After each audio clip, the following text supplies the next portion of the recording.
Okay, so today we're going to figure out why the spherical line element is what it is. Recalling that the spherical line element is dl is equal to a change in r in the r direction plus a change in r times a change in phi in the phi direction,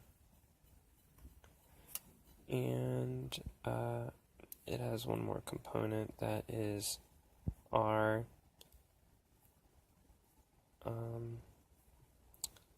sine theta in the theta direction.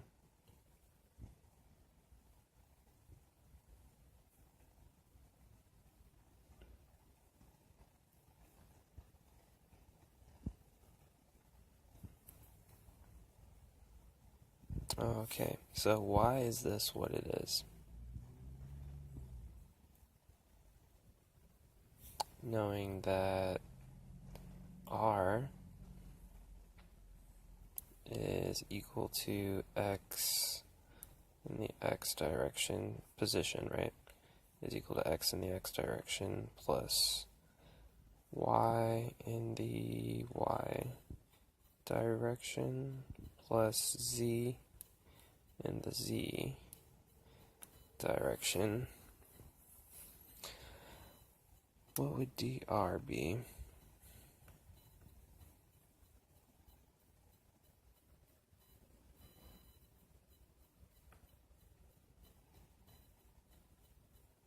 dr would have to be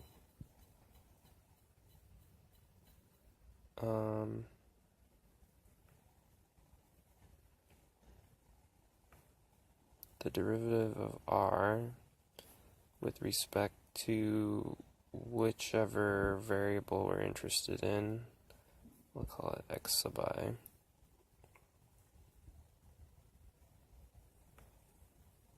And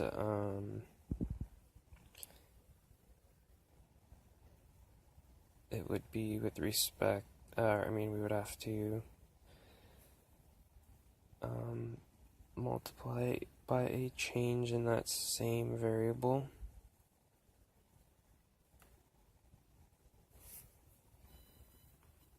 And it would be in the direction of that same variable.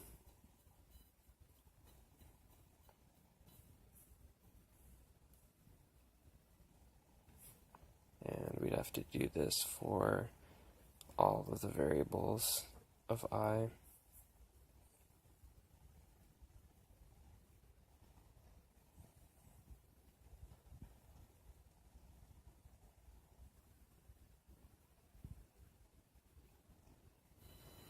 So let's do this with respect to x. So with respect to x, we get a 1 times dx. So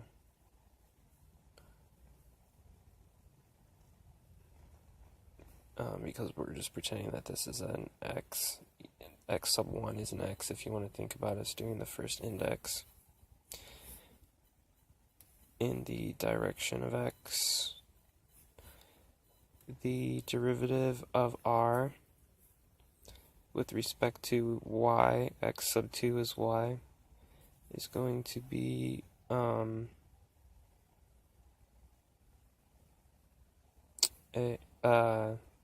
the only thing that remains is the y direction, which is going to be a 1 d y in the y direction.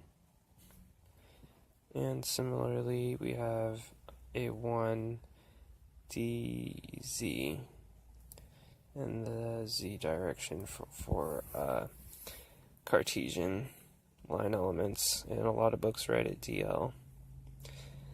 But it's just a how is your position changing vector. Okay.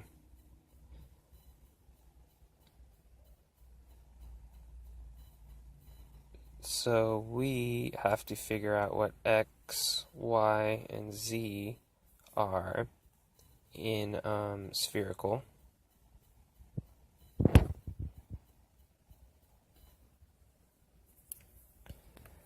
Which isn't gonna actually be quite so difficult.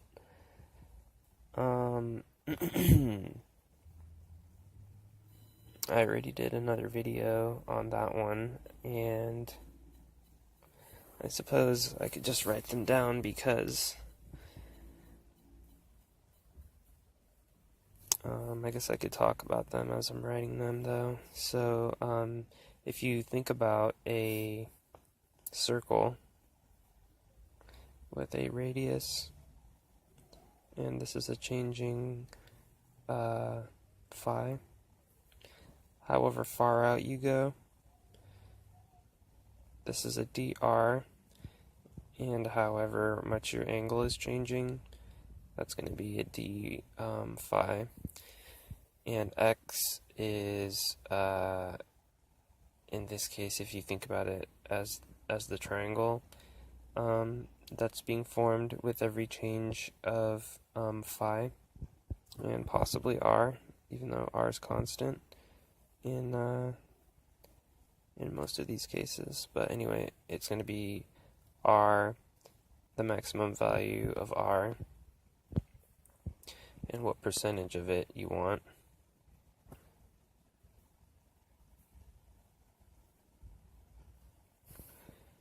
Y is going to be r, and what percentage of that leg you want.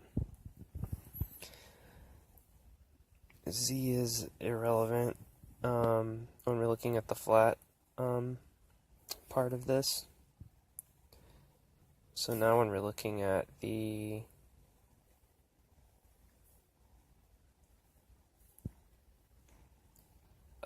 z and y part,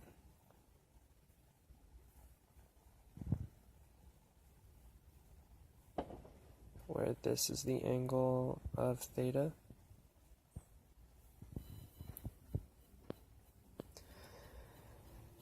we can see here that z itself is going to be the cosine of theta.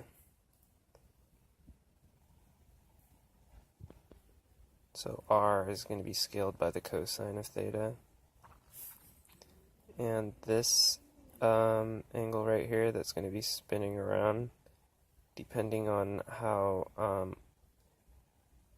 phi is changing, that one is the sine, so that one's going to bother these two, so we should write it up here, or they will be bothered.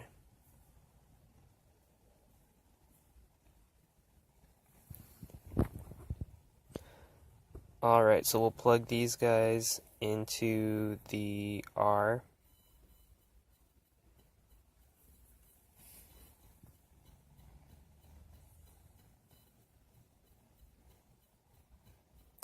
But in order to do that, we are going to have to find their magnitudes.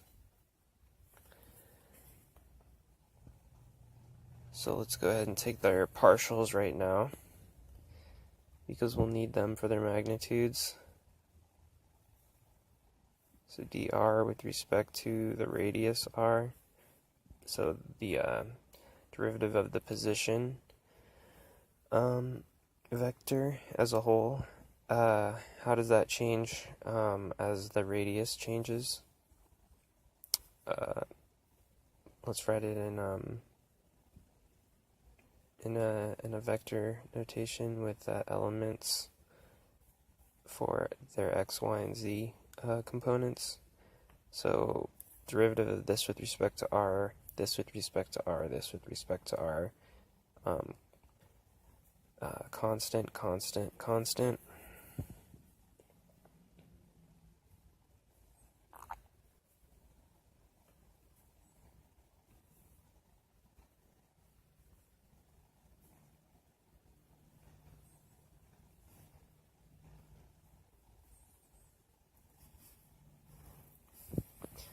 And we'll do the derivative with respect to phi.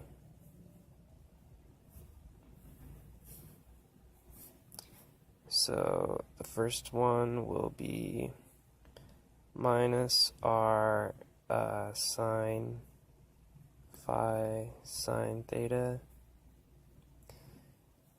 because this one's changing now, this one's changing. Yeah, just these two are changing. This is going to be a 0.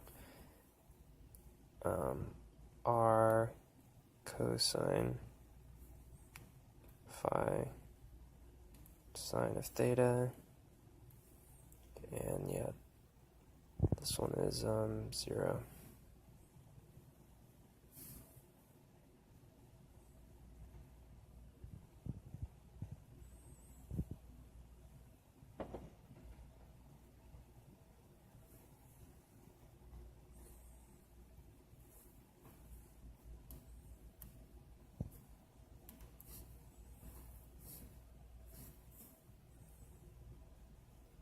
Now, how is this one changing with respect to theta?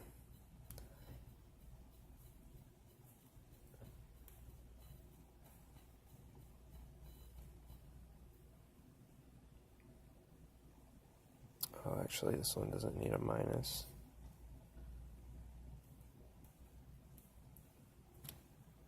And that's the cosine of theta in there.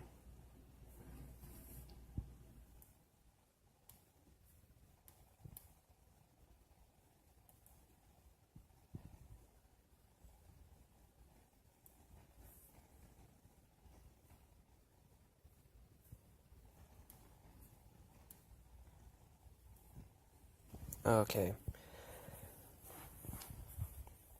Now that we have these, what we're going to have to do is find their magnitudes so that we can use them in this form. This is saying like what's the magnitude of this divided by, basically we need the magnitude of the difference of how they're changing, like the difference of dr and whichever particular direction we're talking about, we need that magnitude difference. So we'll go ahead and do this one. So right now what we have is pieces of how long our vector is, like the x, y, and z elements, and we just want to know the magnitude of the vector. So we have to square all of these and then put them underneath the square root.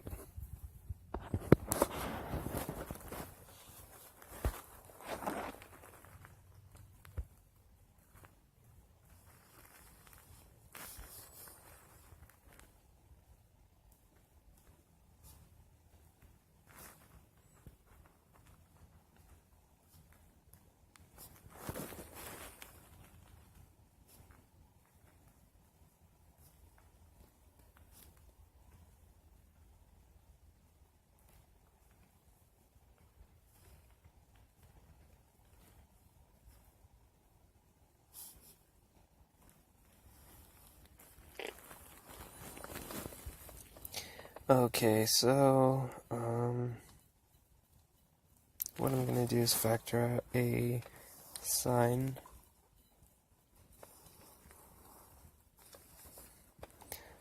squared of theta.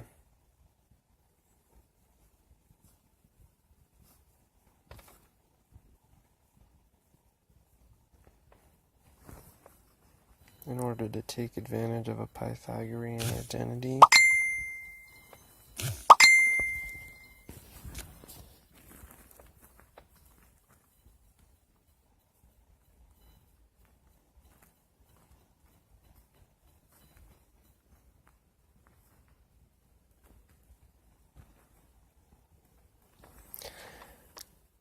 This is the Pythagorean identity for 1.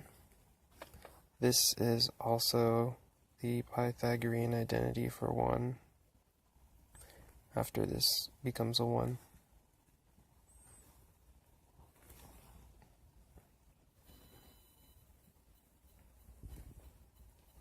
And so the magnitude of dr by the radius is 1. So, flipping pages.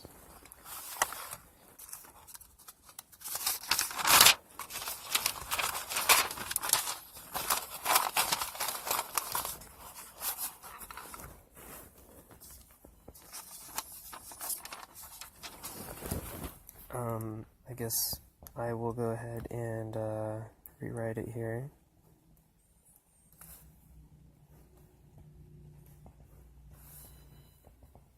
And I'll write the other two, but you can do them yourself in the exact same way that we did the little r radius, the dr by d radius. Just do it in the same exact way.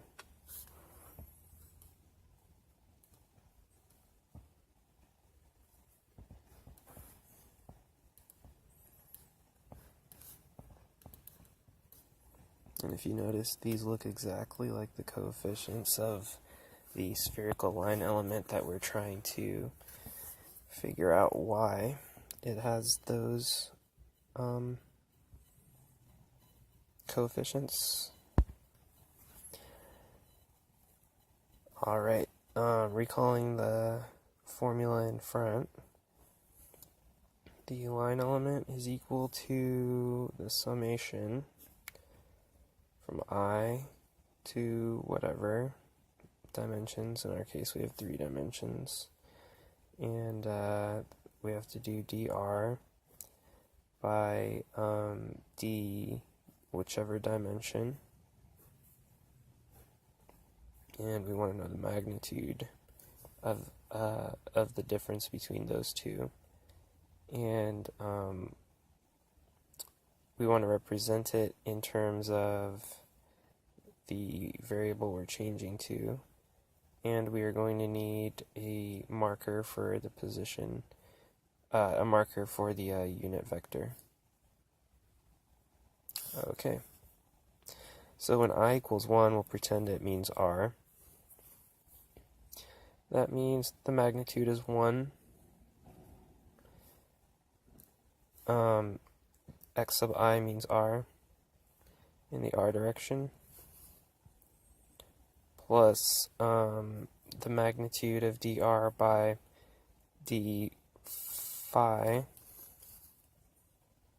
is r, and it's in the phi direction. It's x sub 2 is phi, and yeah, it is in the phi direction. And dr by d theta is this.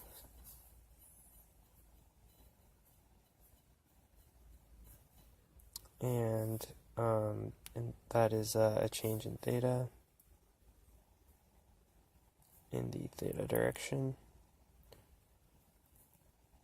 And this is exactly the line element that we were looking for, the spherical line element